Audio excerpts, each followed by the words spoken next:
Hello everyone! So again, I'm back. This is Miss C. Carranza, licensed real estate broker based in Cavite. And right now, I would like to announce to you, sa inyo pong lahat na nag-aabang pa po dito sa Villaggio Enclaves na right now, meron pa tayong dalawang unit na nag-reopen.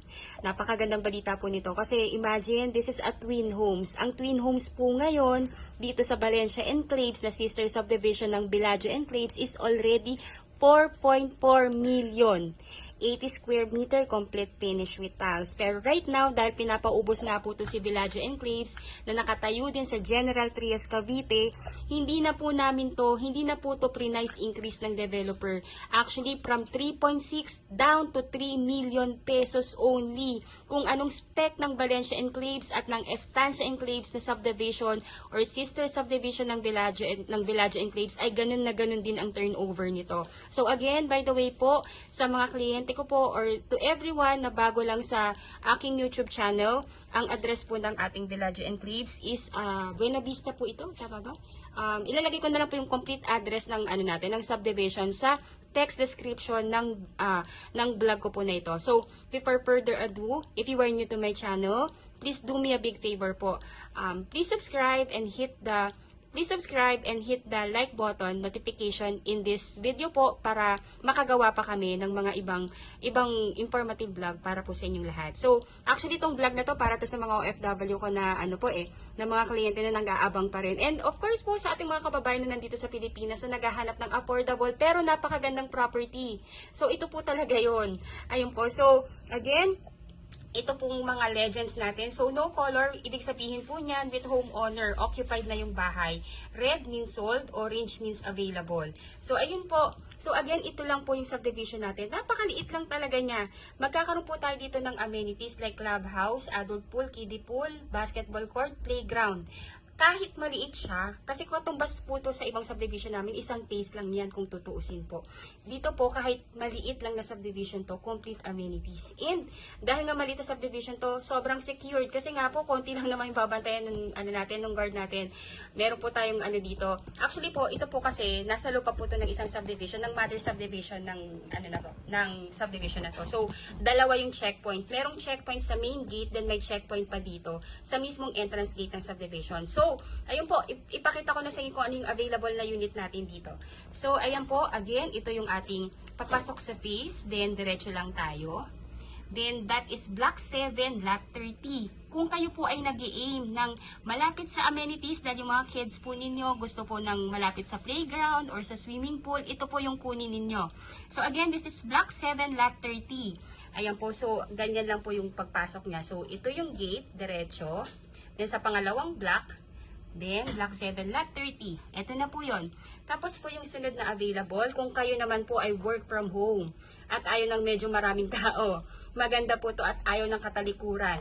Meron pa tayong available dito sa perimeter. So, diretso lang to. That is Block 1, diretso lang po. Block 1, Lot 36.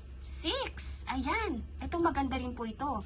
Ito po yung masasuggest ko sa mga work from home natin or dun sa ating mga family members or sa ating mga sa ating mga bachelors or mga young adults na ayaw po ng masyadong maraming tao. Ito po, maganda to kasi walang katalikuran. Perimeter, ang likod po niyan lupa. Lote pa po. Then, perimeter wall ng ating subdivision. So, again, unahan po tayo dito ha. Parehong maganda po yung location niyan. Kaya, let me know po kung ano yung magugustuhan niyo dyan. First, reserve basis kasi napakarami nyo pong nag-aabang ng magre-reopen dito. Again, ang fair market value na ng ating bahay sa General Trias Cavite, especially yung subdivision natin na sister subdivision ng Villaggio Enclaves, na si Valencia Enclaves, right now po is 4.4 million na. That is twin homes, parehas na parehas lang po nito at kasing laki ng lote. Then yung Estancia Enclaves namin sa Tansa, which is 3.6 million. Dito po sa Villaggio Enclaves, namumukod tani. Talagang pinauubos na lang. Kaya first reserve basis. You can reserve your property through online. Let me know lang po. I will give you the reservation form sa email ninyo kung kayo OFW and ibibigay ko po sa inyo yung kung saan po ninyo deposit yung reservation fee dun sa sales officer namin. So again, you can add me in my Facebook account. Yung Facebook account ko po, nasa link po ng video na to. Kontakin nyo po ako directly. Ako po mismo yung kontakin ninyo. Again, my number is already posted in this video. So, yung susunod naman na ano po, ipe-present ko po sa inyo is yung computation naman ng aming unit. Ayun po. So, let's proceed. Ayan, so ito naman po yung computation ng ating Bellagio Enclave. So, kukumpletuhin ko po ito kasi I know po, lahat po kayo ng mga kliyente ko, especially sa mga OFW, magkakaiba yung ating ano po, ang ating time. So, I like na i-present sa inyo ito ng kompleto na para at least pwede nyo i-rewind, pwede nyo na lang i-replay para at least po if you have any questions, marireview nyo po and contact me directly. So, ayun po, again, ang pangalan sa subdivision natin is Bellagio Enclaves. Ang developer po nito is si Raymoland Lands. Si Raymoland Lands Inc., siya po yung may-ari ng Revisco at ng AUB, ng Estancia Enclaves, ng Bellagio Enclaves, Nostalgia Enclaves. Actually, napakaraming subdivision na po. Maraming finished project na po ang ating developer. Kaya hindi na kayo mangangamba about sa profile ng ating developer. So far po, everything is okay and everything naman po is na turnover na. Again, this is itong pinapakitang subdivision po sa inyo is Bellagio Enclaves po. Then ito naman po yung computation ng ating property. So kung ano po yung napanood nyo po sa vlog ko about the Bellagio Enclaves, ganun na ganun din yung turnover na. So complete turnover na rin po yan. May tiles na po sa ground floor. Then yung ano natin sa kitchen, meron rin po yung kitchen cabinet, may base cabinet, meron din pong overhead cabinet. Then may ano po, then sa ating stairs, naka-wood tiles po yan. Then sa second floor, naka-wood tiles po yan. Lahat ng bedrooms nasa taas po. 3 bedrooms, 2 toilet and bath. May toilet and bath sa baba, may toilet and bath sa taas.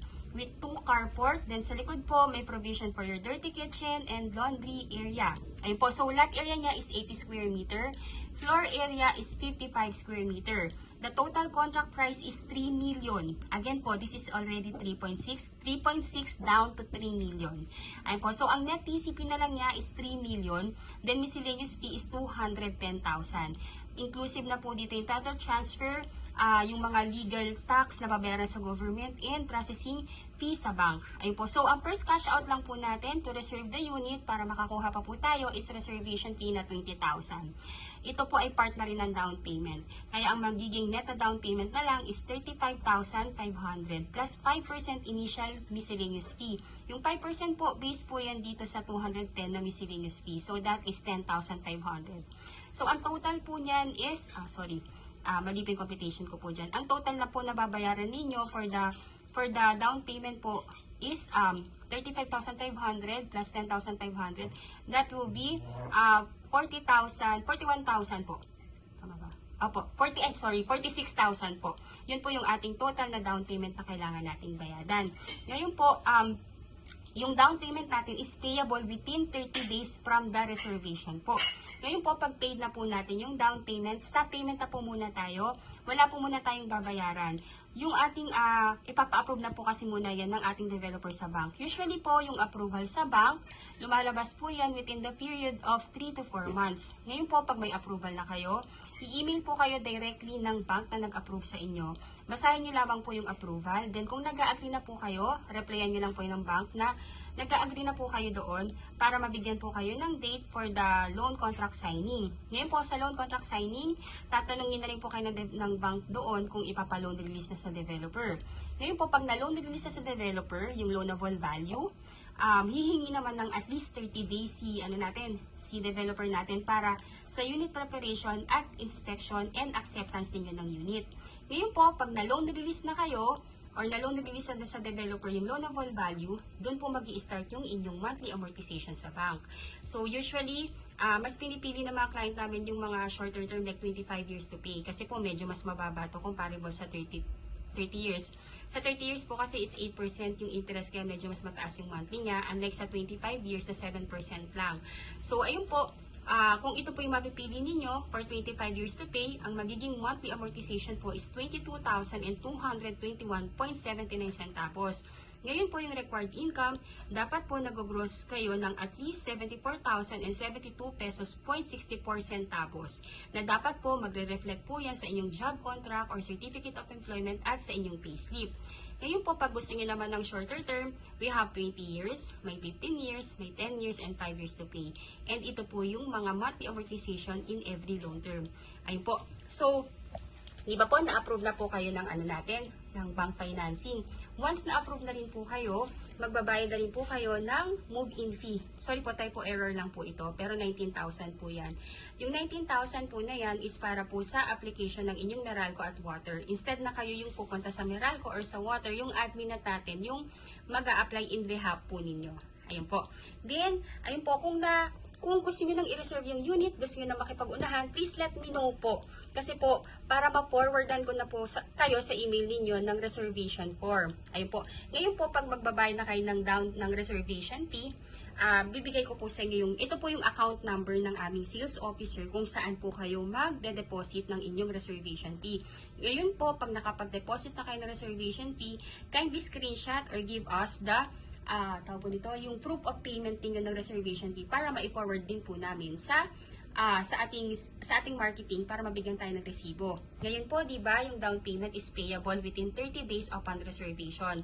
Ngayon po, yung cash po ninyo, kung kayo po yung OFW at ipapadala sa inyong magiging representative, ang down payment, sabihan nyo po yung representative ninyo na dalhin yung payment, yung inyong cash payment po sa sa bank of choice niya. Ayun po. So, sa bank of choice niya, pumunta yung representative niya, sabihin na yung i-convert yung cash into manager's check.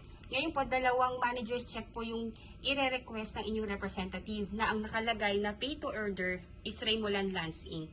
Then sa first manager's check po, dapat po nakalagay yung amount na 35,000 para sa net down payment. Then yung second na manager's check naman po, nakalagay naman po doon yung initial MF na 10,500. Then ibibigay po yon sa opisina namin, sa satellite office namin sa Tansa po, or pwede rin po sa Ortigas.